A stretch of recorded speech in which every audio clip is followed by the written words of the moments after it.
Breaking news Posani Krishna Murali అరెస్టును YCP అధినేత జగన్ ఖండించారు. పోసాని భార్యకు ఫోన్ చేసి పరామర్శించారు. ఆయన వైఎస్ఆర్సీపీ పార్టీ అండగా ఉంటుందని హామీ ఇచ్చారు. పార్టీ తరపున న్యాయపరంగా అన్ని సహాయాలు కూడా అందిస్తామని అన్నారు. ఇక ఇప్పటికే పార్టీకి సంబంధించిన సీనియర్ న్యాయవాదులకు ఈ వ్యవహారాన్ని అప్పగించామని పోసాని భార్య కుసుమలతకు చెప్పారు Jagan.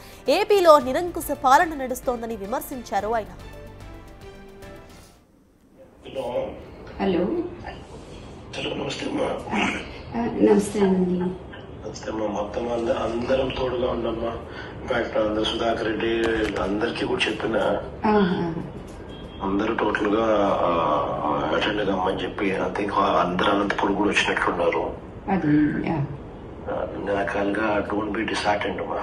We are all there. God is also watching. దేవుడు కూడా చూస్తా ఉన్నాడు. ఇంత నిరంకుశత పాలన అనేది it will not last also.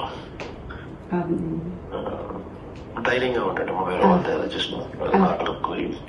ఈ మాటలు చెప్తామని ఫోన్ చేస్తాను. సరేనండి, అలాగేనండి. థ్యాంక్స్. ఆమెకు కూడా ఆ విషయం చెప్పు. సరేనండి, అలాగే.